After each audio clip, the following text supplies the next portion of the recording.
यो रेडियो नेपाल हो। अब प्रवीण पोखरेलबाट समाचार सुन्नुहोस्। शुरूमा प्रमुख समाचार। भ्रष्टाचार र बेथिति नियन्त्रण गर्न आफू कठोर रूपमा प्रस्तुत हुने प्रधानमन्त्री पुष्पकमल दाहाल प्रचण्डको भनाई। नागरिकलाई सुशासन र सुरक्षाको प्रत्याभूति दिलाउने गरी काम गर्न उपप्रधान एवं गृहमन्त्री रवि लामिछानेलाई प्रधानमन्त्री प्रचण्डको निर्देशन। पोखरा क्षेत्रीय अन्तर्राष्ट्रिय विमानस्थल आजदेखि सञ्चालनमा आउने र इस्वी सम्वतको नयाँ वर्ष 2023 आजदेखि शुरू। नयाँ वर्षको स्वागतमा विश्वभर विभिन्न कार्यक्रमको आयोजना। सुन त, भोलिको मिटिङको लागि सबैलाई फोन गर्यो? छैन सर, मेरो मोबाइलमा ब्यालेन्स नै थिएन। अलि पछि गर्छु ल्यान्डलाइनबाट। ल हेर, मोबाइलमा ब्यालेन्स छैन भनेर हुन्छ? तिमीलाई थाहा छैन यस कार्यालयले नेपाल टेलिकमको कर्पोरेट युजर ग्रुप अर्थात सीयूजी सेवा लिएको छ। तिम्रो नम्बरलाई पनि सीयूजीमा सहभागी गराउ न। अनि सर, मेरो त प्रिपेड नम्बर हो नि। अहिले नेपाल टेलिकमले प्रिपेड र पोस्टपेड दुवै फोनमा सीयूजी सेवा लागू गरिसकेको छ। सीयूजीमा आबद्ध भएपछि हाम्रो कर्मचारीहरू बीच निशुल्क र नेपाल टेलिकमको नेटवर्कमा सस्तो दरमा फोन तथा एसएमएस गर्न र डाटा चलाउन पाइन्छ नि। तिमीलाई थप जानकारी चाहिएमा नेपाल टेलिकमको वेबसाइट www.ntc.net.np मा हेर न। नेपाल टेलिकम, राष्ट्रको संचार।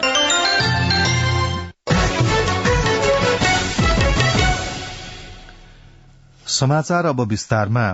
प्रधानमन्त्री पुष्पकमल दाहाल प्रचण्डले भ्रष्टाचार र बेथिति नियन्त्रण गर्न आफू कठोर रूपमा प्रस्तुत हुने बताउनु भएको छ। प्रधानमन्त्री प्रचण्डले आफूले हरेक दिन सुशासन र विकासको पक्षमा काम गर्दै जाने पनि उल्लेख गर्नु भएको छ। प्रधानमन्त्री प्रचण्डले चितवनको भरतपुरमा रहेको नारायणी नमूना माध्यमिक विद्यालयको हीरक महोत्सवलाई हिजो सम्बोधन गर्नुहुँदै अर्थतन्त्रमा देखिएका समस्यालाई पार लगाउनु पर्ने आवश्यकता रहेको पनि बताउनुभयो। प्रधानमन्त्री प्रचण्डले गुणस्तरीय शिक्षाद्वारा अनुशासित र सभ्य समाजको निर्माण गर्न सकिने उल्लेख गर्नुभयो। उहाँले कुनै पनि राष्ट्रको सभ्यता र संस्कृति तथा अनुशासन र विकासको आधारशिला शिक्षा भएकाले गुणस्तरीय शिक्षामा जोड़ समेत दिनुभएको छ। त्यस अवसरमा प्रधानमन्त्री प्रचण्डले हीरकद्वार, हीरक स्तम्भको अनावरण, निर्माण गर्न लागि भवनको शिलान्यास, हीरक स्मारिकाको विमोचन समेत गर्नुभएको थियो। प्रधानमन्त्री पुष्पकमल दाहाल प्रचण्डले नागरिकलाई सुशासन र सुरक्षाको प्रत्याभूत गराउने गरी कार्य अघि बढ़ाउन उपप्रधानमन्त्री एवं गृहमन्त्री रवि लामिछानेलाई निर्देशन दिनुभएको छ। प्रधानमन्त्री निवास बालुवाटारमा हिजो बिहान भएको भेटमा प्रधानमन्त्री प्रचण्डले उक्त निर्देशन दिनुभएको हो। प्रधानमन्त्री प्रचण्ड समक्ष गृहमन्त्री लामिछानेले सुरक्षा व्यवस्था र सुशासन कायम राख्ने बारे संक्षिप्त रिपोर्ट पेश गर्नुभएको प्रधानमन्त्रीको सचिवालयले जनाएको छ। नेकपा एमालेका अध्यक्ष केपी शर्मा ओली र उपप्रधान एवं गृहमन्त्री रवि लामिछाने बीच अध्यक्ष ओली निवास बालकोटमा हिजो भेटवार्ता भएको छ। राष्ट्रिय स्वतन्त्र पार्टीका अध्यक्ष समेत रहनुभएका गृहमन्त्री लामिछानेले मन्त्रालय मातहतका इकाईहरूमा सुधारका लागि गरेको प्रयासका बारेमा अध्यक्ष ओलीलाई जानकारी गराउनु भएको उहाँको सचिवालयले जनाएको छ। उहाँहरूबीच सरकारको न्यूनतम साझा नीति तथा कार्यक्रम, समसामयिक विषय, आगामी रणनीति र मन्त्रालय बाँडफाँडका बारेमा पनि छलफल भएको गृहमन्त्रीको सचिवालयले जनाएको छ। जनता समाजवादी पार्टी जसपा नेपालको बैठकले पार्टीका तर्फबाट सरकारमा सहभागी हुने मन्त्रीहरूको टुङ्गो लगाउन राजनैतिक समितिलाई जिम्मेवारी दिएको छ। ललितपुर स्थित पार्टी केन्द्रीय कार्यालय बालकुमारीमा हिजो बसेको कार्यकारिणी समितिको बैठकले सरकारमा सहभागी हुने मन्त्रीहरूको निर्णय गर्ने जिम्मा राजनैतिक समितिलाई दिएको पार्टीका प्रवक्ता मनिष सुमनले जानकारी दिनुभयो। जसपाले पुस 18 र 19 गते पार्टीको राजनीतिक समितिको बैठक बोलाएको छ। बैठकमा निर्वाचनको समीक्षा गर्दै पार्टीको महाधिवेशन गर्ने बारे पनि विचार विमर्श भएको जसपाले जनाएको छ। बैठकले पार्टीका तर्फबाट मधेस प्रदेश सभामा संसदीय दलको नेता चयनका लागि लालकिशोर शाहको संयोजकत्वमा गठित 3 सदस्यीय समितिलाई अनुमोदन गरेको पनि प्रवक्ता सुमनले जानकारी दिनुभयो। नेकपा एकीकृत समाजवादीको स्थायी समितिको बैठकमा वर्तमान सरकारलाई हेर्ने दृष्टिकोण, आगामी दिनका लागि रणनीति तथा संगठन निर्माणका कार्ययोजना र वामपन्थी एकतासँग सम्बन्धित विषयमा छलफल भएको छ। पार्टी अध्यक्ष माधव कुमार नेपालको अध्यक्षतामा बसेको बैठकमा 18 जना नेताले आफ्नो धारणा राख्नु भएको थियो। बैठकमा नेताले धारणा राख्न बाँकी रहेकाले बैठक आज पुनः बस्ने गरी स्थगित गरिएको केन्द्रीय प्रचार विभाग प्रमुख जगन्नाथ खतिवड़ाले हिजो जानकारी दिनुभयो। बैठकको प्रारम्भमा अध्यक्ष नेपालले पार्टीलाई नयाँ सिराबाट अगाडि बढ़ाउने विषयमा गम्भीरतापूर्वक विचार राख्न नेतालाई आग्रह गर्नुभएको थियो। उहाँले पार्टीको शक्ति सुदृढीकरणका लागि सशक्त एजेण्डाका साथ देशव्यापी अभियान अगाडि बढ़ाउन नेताहरूलाई निर्देशन पनि दिनुभयो। अध्यक्ष नेपालले पछिल्लो पटक विकास भएको राजनीतिक घटनाक्रममा पार्टीले निर्वाह गर्ने भूमिकाका बारेमा समेत धारणा राख्नु भएको थियो। नेता झलनाथ खनालले क्रान्तिकारी पार्टी निर्माणका लागि आवश्यक पर्ने वैचारिक र राजनैतिक विचारलाई चुस्त दुरूस्त गर्नुपर्नेमा जोड़ दिनुभयो। बैठकमा महासचिव बेदुराम भूषालले संगठन निर्माण र पुनर्ताजगीका लागि प्रस्ताव पेश गर्नुभएको थियो। नेपाली कंग्रेसका वरिष्ठ नेता रामचन्द्र पौडेलले बदलिदो अवस्थामा कांग्रेस कार्यकर्ता निराश हुनु नपर्ने बताउनु भएको छ। तनहुँको भानु नगरपालिका 9 स्थित पुरकोट कालिका क्याम्पसको साधारण सभामा वरिष्ठ नेता पौडेलले सत्ता नहुँदैमा निराश नहुन कांग्रेस कार्यकर्तालाई आग्रह गर्नुभयो। उहाँले अहिलेको जस्तो अवस्था विगतमा पनि कंग्रेसले सामना गरेर आएको उल्लेख गर्दै सशक्त प्रतिपक्षको भूमिका निर्वाह गर्ने पनि उल्लेख गर्नुभयो। नेपाली कंग्रेसका महामन्त्री विश्वप्रकाश शर्माले कांग्रेस अब संगठन निर्माणमा केन्द्रित हुने बताउनु भएको छ। राष्ट्रिय मेलमिलाप दिवसका अवसरमा हिजो बीपी प्रतिष्ठानद्वारा झापाको चन्द्रगढ़ीमा आयोजित कार्यक्रमलाई सम्बोधन गर्दै उहाँले कांग्रेस अब 5 वर्षपछि सरकार बनाउने गरी संगठन निर्माण र विस्तारमा लाग्ने बताउनुभयो। उहाँले आलोचनाका बीचमा नेकपा माओवादी केन्द्र लगायतका दलसँग गठबन्धन गरिएको भए पनि अहिले जोगाउन नसकिएको बताउनुभयो। झापा क्षेत्र नम्बर 1 बाट प्रतिनिधि सभा सदस्य समेत रहनुभएका उहाँले सत्ता गुम्दैमा नआत्तिन कार्यकर्ताहरूलाई आग्रह पनि गर्नुभयो। ईस्वी सम्मत अनुसार आजदेखि नयाँ वर्ष सन् 2023 शुरू भएको छ। नयाँ वर्ष शुरू भएको अवसरमा विश्वभर विभिन्न कार्यक्रमहरू आयोजना गरिएका छन्। राष्ट्रिय गौरवका आयोजनाका रूपमा रहेको पोखरा क्षेत्रीय अन्तर्राष्ट्रिय विमानस्थल आजबाट सञ्चालनमा ल्याउने गरी सबै तयारी पूरा भएको छ। पोखरा क्षेत्रीय अन्तर्राष्ट्रिय विमानस्थलको उद्घाटन आज बिहान 11 बजे प्रधानमन्त्री पुष्पकमल दाहाल प्रचण्डले गर्नुहुने कार्यक्रम रहेको छ। पोखराबाट संवाददाता माधव पराजुलीको यो रिपोर्ट। अंग्रेजी नयाँ वर्ष 2023 को पहिलो दिन पारेर पोखरा अन्तर्राष्ट्रिय विमानस्थल औपचारिक रूपमा सञ्चालनमा ल्याउने तयारी पूरा गरिएको छ। त्यसैको तयारी स्वरूप बुद्ध र यति एयरलाइन्सले पोखरा अन्तर्राष्ट्रिय विमानस्थलमा विभिन्न समय हवाईजहाज अवतरण र उडान गरे। पोखरा अन्तर्राष्ट्रिय विमानस्थल सञ्चालनमा आउने भएसँगै पोखरेलीहरूको झण्डै 4.5 दशक लामो सपना पूरा भएको भन्दै स्थानीय खुशी छन् भने पर्यटन व्यवसायीहरू पनि अन्तर्राष्ट्रिय विमानस्थल सञ्चालन भएसँगै पर्यटन क्षेत्रमा सकारात्मक टेवा पुग्ने आशा गरेका छन्। अन्तर्राष्ट्रिय फ्लाइटहरू सिधा पोखरा ल्यान्ड गर्यो भने त्यो सहज हुने कारणले गर्दाखेरि पोखरामा केही न केही भए पनि मात्रामा पर्यटकको वृद्धि हुनेछ भन्ने हामीले अपेक्षा लिएका छौं। विमानस्थलमा रहेका एयर ट्राफिक कन्ट्रोलर, टावर, धावन मार्ग र विमानस्थलमा जडान भएका संचार उपकरण परीक्षणदेखि विमानस्थल सञ्चालनका लागि आवश्यक जनशक्तिको व्यवस्थापन, अध्यागमन, भन्सार, मेडिकल, सुरक्षा व्यवस्था लगायतका सम्पूर्ण तयारी पूरा भएको बताउनुहुन्छ विमानस्थलका प्रमुख विक्रम गौतम।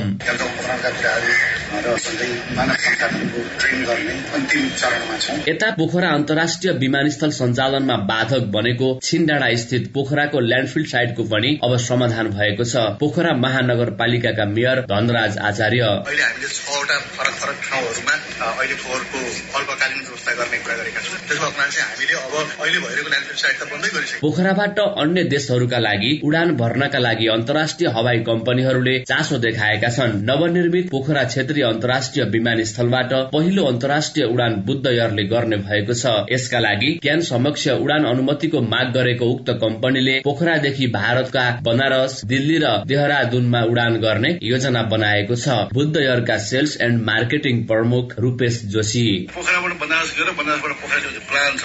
31 सम्म हुँदा छ। फर्स्ट जनवरी यहाँ हुन्छ। 3900 रोपनी क्षेत्रफलमा फैलिएको पोखरा विमानस्थल झण्डै 22 अरब लागतमा निर्माण भएको छ। विमानस्थलमा 2500 मिटर लम्बाई र 45 मिटर चौडाईको धावन मार्ग रहेको छ। माधव पराजुली, रेडियो नेपाल, पोखरा। प्रधानमन्त्री पुष्पकमल दाहाल प्रचण्डले कम्बोडियाको एउटा क्यासिनोमा आगलागीका कारण मृत्यु भएका झापाको बिर्तामोड नगरपालिका 1 का निराकर पाण्डेको शव नेपाल ल्याउन सम्बन्धित निकायलाई निर्देशन दिनुभएको छ।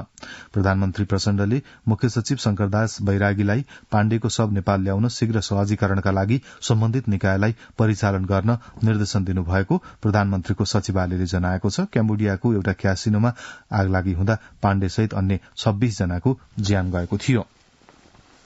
सेवाग्राहीको निरन्तर गुनासो आएपछि गृह मन्त्रालयले राजधानी तथा राष्ट्रिय परिचय पत्र वितरणलाई थप सहज बनाउन पहल अगाडि बढ़ाएको छ। सेवाग्राहीले घण्टौं लाइन बस्नुपर्ने, अनलाइन फारम भर्न समस्या तथा प्रक्रिया झन्झटिलो हुने बारेमा आएका गुनासालाई सकेसम्म समाधान गर्ने प्रयास भइरहेको गृह मन्त्रालयका प्रवक्ता फणीन्द्रमणि पोखरेलले जानकारी दिनुभयो। उहाँका अनुसार सूचना प्रविधिमा ज्ञान भएका व्यक्तिको टोलीबाट सुझाव दिने काम भइरहेको छ। टोलीको सुझावका आधारमा समस्याको समाधानतर्फ लाग्ने प्रवक्ता पोखरेलले बताउनुभयो।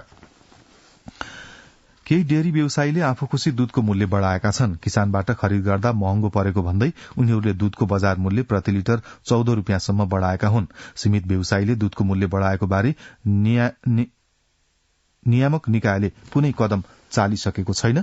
डेयरी क्षेत्रकै अन्य व्यवसायीले समेत यसको विरोध गरिरहेका छन्। राष्ट्रिय दुग्ध विकास नीति 2028 मा वार्षिक मूल्य वृद्धि एवं उत्पादन लागतका आधारमा दूधको मूल्यलाई हरेक 2 वर्षमा दुग्ध विकास बोर्डको अध्ययन प्रतिवेदनका आधारमा पुनरावलोकन गर्ने व्यवस्था गरिनेछ भनिएको छ। राष्ट्रिय दुग्ध विकास बोर्ड ऐन 2048 को दफा 6 ख मा दुग्ध विकास बोर्डले दूधको मूल्य निर्धारण गर्ने नीति तर्जुमा गरी नेपाल सरकार समक्ष सिफारिश गर्ने भनिएको छ। यसरी विद्यमान कानूनी व्यवस्थाले दूधको मूल्य हरेक 2 वर्षमा परिमार्जन गरिनुपर्ने व्यवस्था रहेपछि व्यवसायीले भने 11 महिनामै मूल्य बढ़ाएका हुन्। यसअघि बोर्डको सिफारिशमा सरकारले 2078 माघमा दूधको मूल्य तोकेको थियो। 1 वर्ष नपुग्दै व्यवसायीले एकतर्फी रूपमा मूल्य बढ़ाएका हुन्। भ्रष्टाचारका कारण मुलुकको विकासमा अवरोध आएकाले भ्रष्टाचार नियन्त्रण गरिनुपर्नेमा जोड़ दिएको छ। ट्रान्सपरेन्सी इन्टरनेशनल TI नेपाल र यस संस्थासँग आबद्ध मुलुकभरका संस्थाको भेलाले नवगठित सरकारसँग भ्रष्टाचार नियन्त्रणको काम गर्न ध्यानाकर्षण गराएको छ। हालै सम्पन्न आम निर्वाचनमा भ्रष्टाचार विरोधी जनभावना सशक्त रूपमा जाहेर भएको र निर्वाचनपछि गठित नयाँ सरकारले भ्रष्टाचार नियन्त्रण एवं सदाचार प्रवर्धनका निम्ति कार्य गर्नुपर्ने TI नेपालका अध्यक्ष पद्मिनी प्रधानङ्गले जारी गर्नुभएको विज्ञप्तिमा उल्लेख छ। इलामको सूर्योदय नगरपालिकाले छोरी बुहारी छात्रवृत्ति कार्यक्रमबाट पठन पाठन गर्ने व्यवस्था मिलाएपछि नगरका छोरी बुहारी लाभान्वित भएका छन्।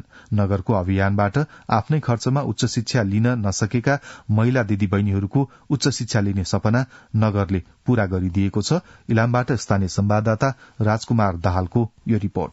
इलामको सूर्योदय नगरपालिकाबाट छात्रवृत्ति पाएका नगरका छोरी बुहारीहरू आफ्नो पढ्ने सपना साकार भएपछि हाल नगरकै करफोक बहुमुखी क्याम्पसमा अध्ययनरत रहेका छन्। नगरबाट 153 जनाले नगरको छात्रवृत्ति मार्फत पठन पाठन गर्ने अवसर पाएका छन्। विद्यार्थी बितिसा राई यो योजना ल्याउने हाम्रा नगरको मुखीहरूलाई एकदमै धेरै धन्यवाद दिन चाहन्छु। नगरले हामी स्पेशली छोरी बुहारीहरूका लागि लगानी गर्नुभएको छ। यो कुरा विश्वास गर्न चाहन्छु कि यो लगानी खेर जाने छैन। नारीहरू शिक्षित भए मात्र परिवार शिक्षित हुन सक्छ र यसले समाजलाई नै शिक्षाको बाटोमा लैजान सक्छ भनेर विपन्न छोरी बुहारीको पढ्ने सपना साकार बनाउन नगरले विगत 4 वर्षदेखि यो योजना ल्याएको छ।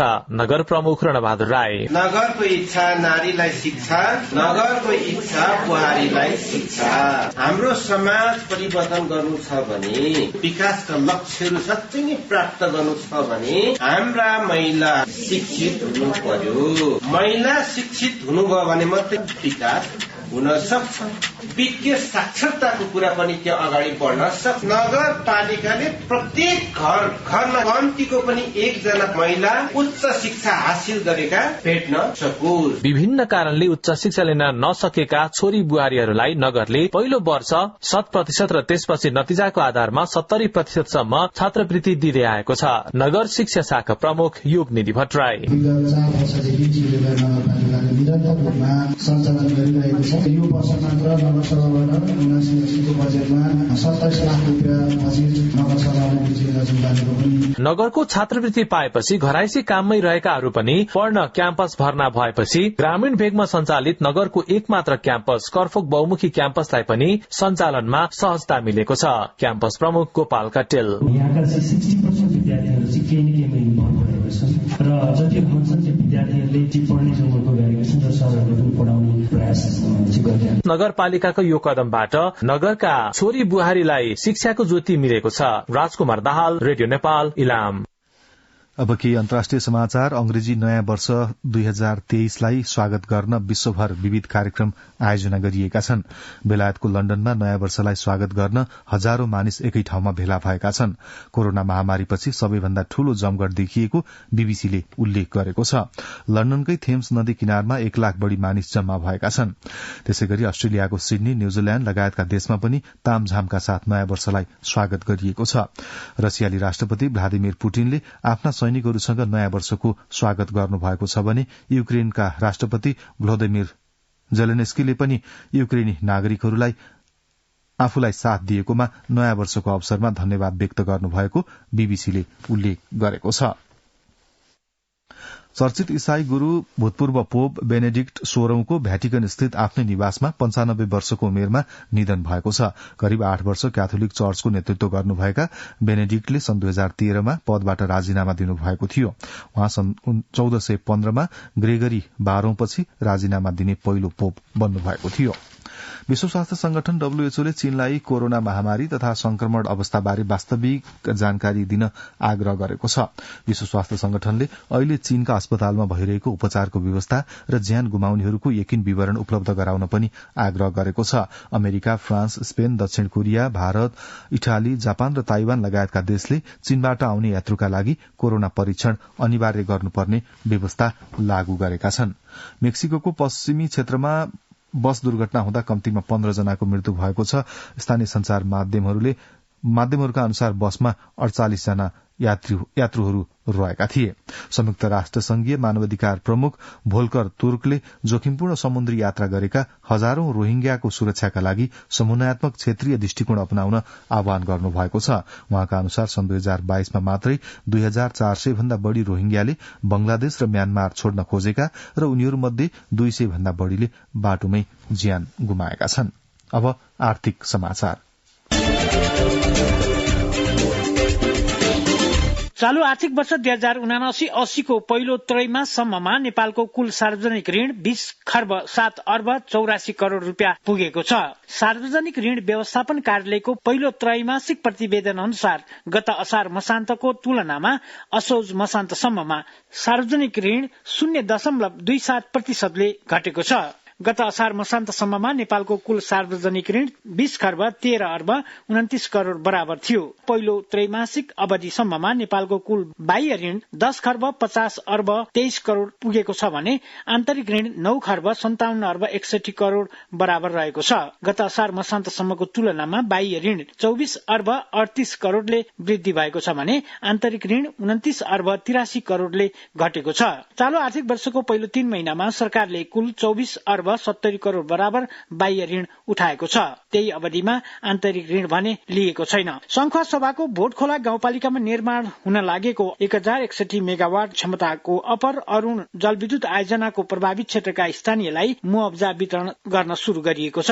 अपर अरूण आयोजनाले भाटखोला गाउँपालिका 2, 4 र 5, साबिक चेपुवा, हटिया तथा पावाखोला आयोजना प्रभावित स्थानीयलाई मुआवजा वितरण गर्न शुरू गरेको अपर अरूण आयोजनाका वरिष्ठ सहायक ग्रीष्म भण्डारीले जानकारी दिनुभयो। अपर अरूण आयोजनाका लागि भोटखोलामा 2500 रोपनी जग्गा अधिग्रहण गरिएको छ।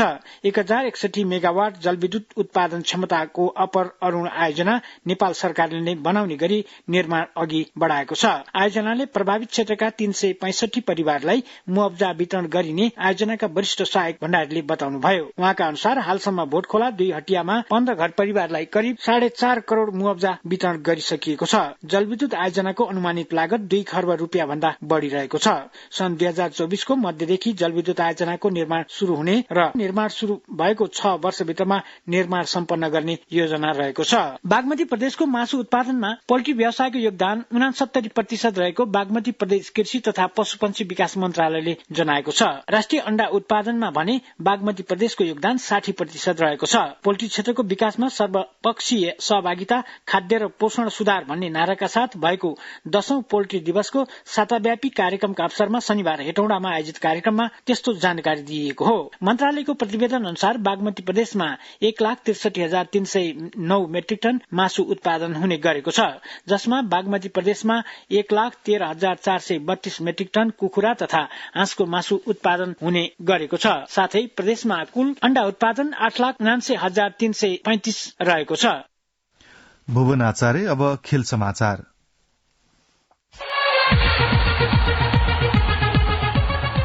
काठमाडौँमा जारी पहिलो संस्करणको नेपाल टी20 लीग क्रिकेट अन्तर्गत शनिबार भएका खेलमा जनकपुर रोयल्स र पोखरा एभेन्जर्सले जित हात पारेका छन्। त्रिवी क्रिकेट मैदान किर्तिपुरमा भएको खेलमा जनकपुर रोयल्सले विराटनगर सुपर किङ्सलाई 49 रनले पराजित गर्दै चौथो जित हासिल गरेको हो। 190 रनको लक्ष्य पछ्याएको विराटनगरले 20 ओभरमा 7 विकेट गुमाएर 140 रन मात्र बनाउन सक्यो। विराटनगरका हुसेन तलतले सर्वाधिक 42 रन बनाउँदा प्रदीप सिंह ऐरीले अभिजित 36 र गौरांशु शर्माले 33 रन बनाए। त्यसअघि पहिले ब्याटिङ गरेको जनकपुरले निर्धारित 20 ओभरमा 5 विकेट गुमाएर 189 रन बनाएको थियो। जनकपुरको लागि समीउल्लाह सिनवारीले सर्वाधिक 78 रन बनाए। शनिबार नै भएको पहिलो खेलमा पोखरा एभेन्जर्सले लुम्बिनी अल स्टार्सलाई 9 विकेटले पराजित गर्दै दोस्रो जित हात पारेको छ। लुम्बिनीले दिएको 128 रनको लक्ष्य पोखराले 18 ओभर 2 बलमा मात्र 1 विकेट गुमाएर भेटायो। पोखराका आसिफ शेखले 77 र आरिफ शेखले 26 रन बनाए। त्यसअघि पहिले ब्याटिङ गरेको लुम्बिनीले 19 ओभर 5 बलमा अल आउट हुँदै 127 रन बनाएको थियो। एपीएफ क्लब 22औं संस्करणको आहारारा गोल्ड कप फुटबलको सेमी फाइनलमा प्रवेश गरेको छ। पोखरा रंगशालामा शनिबार भएको पहिलो क्वार्टर फाइनलमा धरान फुटबल क्लबलाई 2-0 गोल अन्तरले पराजित गर्दै साबिक विजेता एपीएफ अन्तिम 4मा प्रवेश गरेको हो। एपीएफलाई जित दिलाउन बिकु तामाङ र युवराज खड्काले 1-1 गोल गरे। जारी प्रतियोगितामा 10 टोलीको सहभागिता रहेको छ। बागमती गोल्ड कप फुटबल प्रतियोगिताको 5औं संस्करणमा 10 टोली सहभागी हुने भएका छन्। मकवानपुरको बागमती गाउँपालिका खेलकुद विकास समितिको आयोजनामा एक विदेशी सहित 10 टोली सहभागी हुने भएका हुन्। यही पुस 24 देखि आगामी माघ 3 गतेसम्म प्रतियोगिता हुन लागेको बागमती गाउँपालिका खेलकुद विकास समितिले जनाएको छ। प्रतियोगितामा अमेरिकन क्लब भुटनिज सहित ए डिभिजनका 7 र मोफसलका 2 टोलीको सहभागिता रहने समितिका अध्यक्ष टीका श्रेष्ठले जानकारी दिनुभयो। प्रतियोगिताको विजेता टोलीले 8 लाख रुपियाँ सहित ट्रफी र प्रमाणपत्र प्राप्त गर्नेछ भने उपविजेताले 4 लाख सहित ट्रफी र प्रमाणपत्र हात पार्नेछ। राजेन्द्र विक्रम साई। अब मौसम। आज देशको पहाड़ी भागमा आंशिकदेखि सामान्य बदली रही प्रदेश 1 बागमती र गण्डकी प्रदेशका पहाड़ी भागका 1-2 स्थानमा हल्का वर्षाको सम्भावना रहेको जल तथा मौसम विज्ञान विभागले जनाएको छ। गत 24 घण्टामा काठमाडौँ उपत्यकामा मापन गरिएको अधिकतम तापक्रम 15.5 डिग्री सेल्सियस, न्यूनतम तापक्रम 4.7 डिग्री सेल्सियस। अहिले बिहानको सापेक्षिक आर्द्रता 99%। आज दिउँसो काठमाडौँ उपत्यकाको अधिकतम तापक्रम 14 देखि 16 डिग्री सेल्सियसका बीच रहने अनुमान गरिएको छ। काठमाडौँ उपत्यकामा सूर्योदय अघि बिहान 6:55 भयो भने सूर्यास्त भरे साँझ 5:20 हुनेछ। अब अन्त्यमा यस प्रसारणका प्रमुख समाचार एकपटक फेरि सुन्नुहोस्। भ्रष्टाचार र बेथिति नियन्त्रण गर्न आफू कठोर रूपमा प्रस्तुत हुने प्रधानमन्त्री पुष्पकमल दाहाल प्रचण्डको भनाई। नागरिकलाई सुशासन र सुरक्षाको प्रत्याभूति दिलाउने गरी काम गर्न उपप्रधान एवं गृहमन्त्री रवि लामिछानेलाई प्रधानमन्त्री प्रचण्डको निर्देशन। पोखरा क्षेत्रीय अन्तर्राष्ट्रिय विमानस्थल आजदेखि सञ्चालनमा आउने र इस्वी सम्बतको नयाँ वर्ष 2023 आजदेखि शुरू नयाँ वर्षको स्वागतमा विश्वभर विभिन्न कार्यक्रमको आयोजना गरिँदै। यसका साथै बिहान 7 बजेको समाचार यही सकिन्छ। रेडियो नेपाल सुन्दै रहनुहोला। हवस् त, नमस्ते।